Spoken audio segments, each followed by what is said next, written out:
So, if you were wondering what Trek's all-around workhorse was for the road biking community, this is it, the Emonda SL5. Let's get on topic.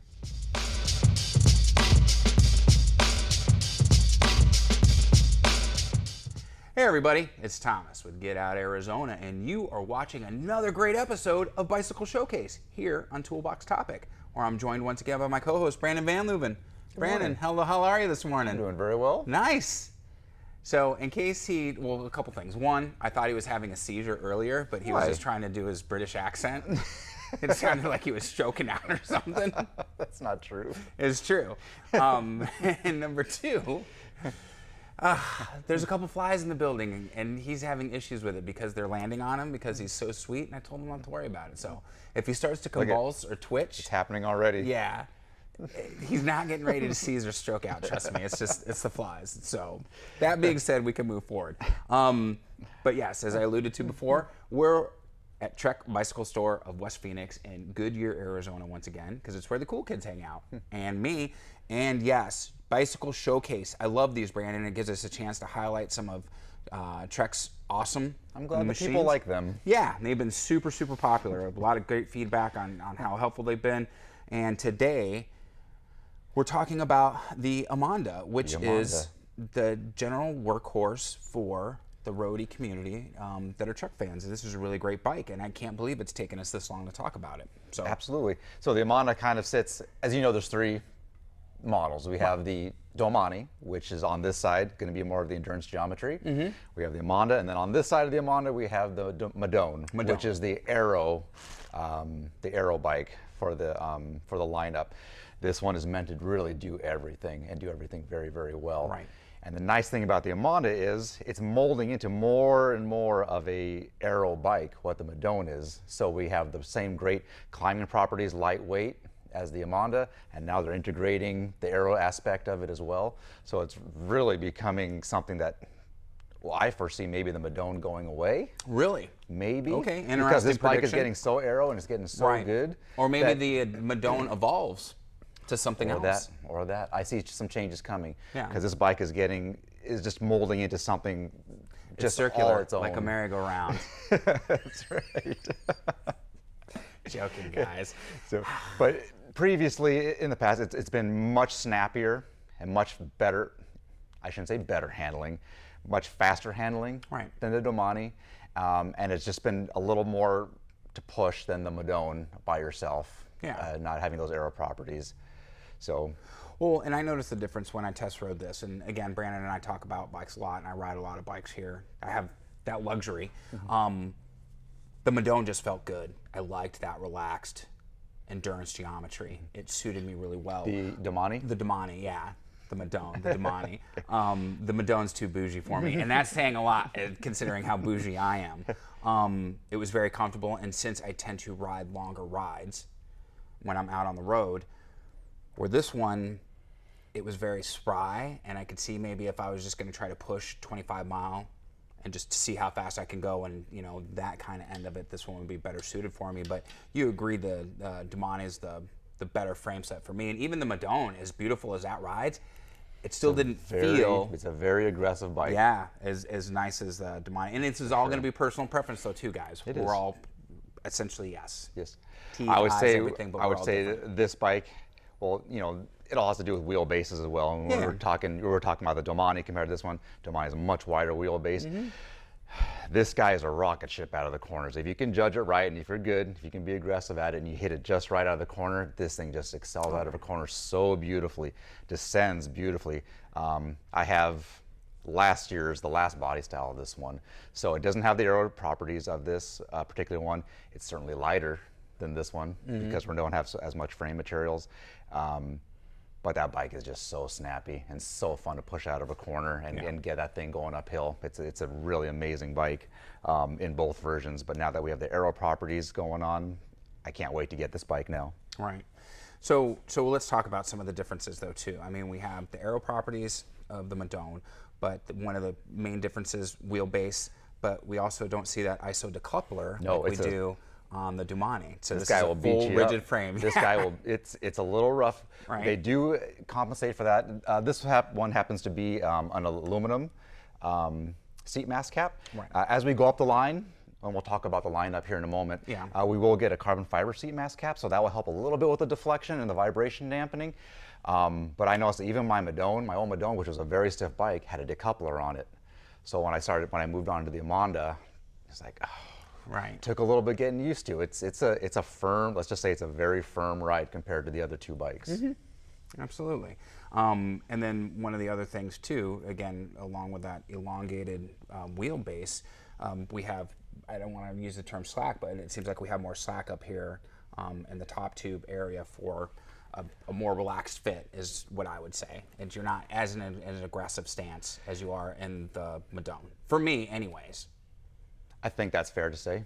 So, I mean, a lot of that will have to do with the fit and how Right. you want that fit to, but out of the box, I think that's fair to say. So, Absolutely. and then this SL5, just like the SL5 Domani, comes with the 105 group. So this thing, 11 off the speed showroom, 105? yeah, off the showroom, man. This is just dynamite and ready to go. I always say I'm too spoiled for 105, but we really both 105 is all we need. It is. It really is all we need. It's a fantastic group. It's just not as light as the other stuff, but it performs beautifully. Even though we talk shit about Global Biking Network and the weight weenies and jackasses they are, we're the same. We just hide it better.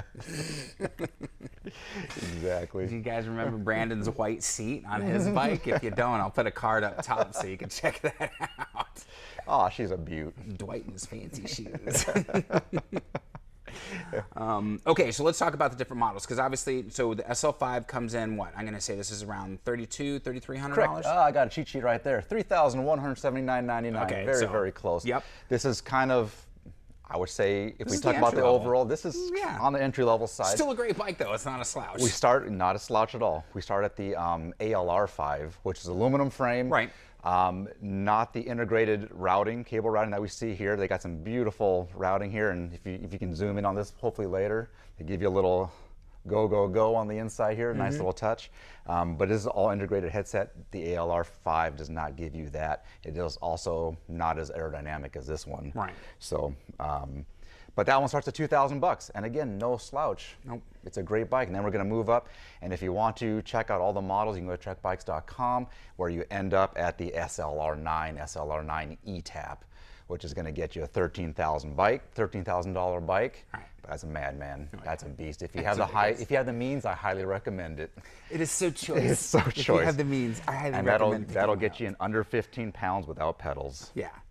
Yeah. And that's a nice feeling. No, it Even is. with disc brakes, I mean, you'll see that the bike's kind of at the ALR5 it's going to be around 19 pounds. That's for a road bike. It's a You're kind a of little pig. chunky. It's a kind of a pig. Yeah. you know. But that's all right. I mean, talking about pigs, Betty weighs 54, so who am I to judge as far as that goes? So. The further we go up the line, the lighter we're going to get, the better stuff's going to get, just like all the Trek lineup. Oh, yeah, absolutely.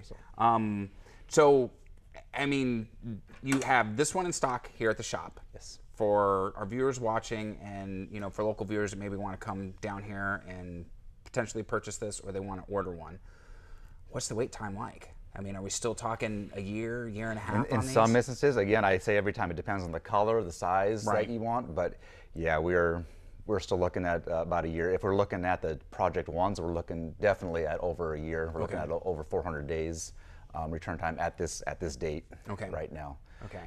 So Subject to getting better a or long worse wait. depending on what happens. So. Right. It's still a day by day answer, unfortunately. Okay. But we are getting some more Emondas. I mean, we have 2 of them on the floor right now, which is nice for us right now. Yeah, And no, it's hopefully, great. hopefully getting more. Yeah. One thing we can say now for 2022, you are not going to find a rim brake model anymore in the Emonda. That's right. You're They've gonna switched find to all disc. disc brake. Yeah. Yeah, so that's kind of how you know the differentiator too. If someone tries to give you a line of bullshit and everything, saying theirs is a 2022 and it's got rim brake, Yeah. tell them to go pound Not going sand. to find So. it. So. All right, well, great. Well, so there, guys, if you're local and you're interested and you want to check this out, come on down and check this out. And again, you know, the supply constraints. If you like it, don't hesitate. If you like it, you should put a ring on it, Absolutely. as Beyonce would say. Do not hesitate these days. So, all right, Brandon, can you think of anything else that we're missing that we might want to add as far as this? Now, when you guys see this episode, what's today, the 20th? Yes, About today, that. yeah, it's the 20th. So when you guys actually see this episode, it's going to be, I think, the first week in February is what it's going to be, like February 6th or 7th. So you guys should have already seen the Bike Fitment episodes, back-to-back Toolbox Topics, which, you know, are going to be great. And if you hadn't, there'll be a card at the very end. You can check those out. I'm telling you right now, guys, from the time I got Jenny fitted to is amazing to ride. It's a world of difference in a new bike. So if you come down and you purchase this, I would highly suggest you think about investing in a Bike Fitment. We always do. Probably one of the best things I've ever done. And moving forward, I can't wait to, again, transfer those measurements into the other bikes that I own, which will be happening here over the next few weeks. But I can't say enough good things about the bike. So well worth the investment. Yeah. Yeah, it's going to be a couple $100, but what you get out of it is invaluable. Priceless. Yeah. Priceless. I'm up to 3 hours and 27 minutes on the bike without any issues. And when I say without any issues, I'm talking the back and the knee discomfort I'd start to get right at around the 2 hour and 15 mark. Like it really started to set in. I have none of that, guys. Yeah. Glenn knows his stuff. He does a great job. He does. So my hat's off to him. Well, if you got nothing else to add, Brandon, I'm just going to go ahead and just go out and ride the thing. Yeah, go out and ride and have a good time. So, guys, a couple things. One, we'd like to thank you for joining us, and we also like to ask you to hit the like and subscribe button as well as the bell notification icon, because it's going to help out the video and it's going to help out the channel. And we can't thank you enough for your support. As of today, this morning, we're at 200 subscribers. Of course, it's January 20th. Who knows where we'll be when you see this. And I want to say thank you so much. I want to say thanks to Brandon and his team here at Trek Bicycle Store of West Phoenix, because it's everybody, it's an effort. Not just me making the content and everything, but it's an effort that everybody supports us that has gotten us this far. So we're really thankful for that.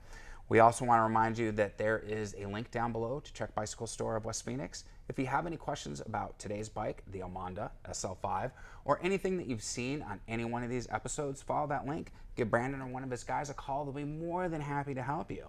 We also have some links for our social media. That's going to be Instagram, Facebook, and TikTok. Devil's work down below. If you want to keep up on all the day-to-day events of Toolbox Topic and Get Out Arizona and our group rides and group hikes, that's going to be where you do it. Now, the other links down below, some of those are affiliate links, and I have to let you know that, or YouTube will get mad. If you follow one of those links and you make a qualifying purchase, we get a small percentage. It's nice, a little spiff to help out with park passes, coffee, and gas. You will not be charged any additional monies. It's still the same retail price, but it does help us out again, and we appreciate that. So on that note, guys, what do we always say? Be kind to yourself and others. Be amazing stewards out on that trail. And we have to ask you, what are you waiting for? Get out, Arizona. Yeah. We'll see you guys on that next adventure. Take care, everybody. Brandon, thanks again, man. Yeah, man. We'll see you next week. You betcha.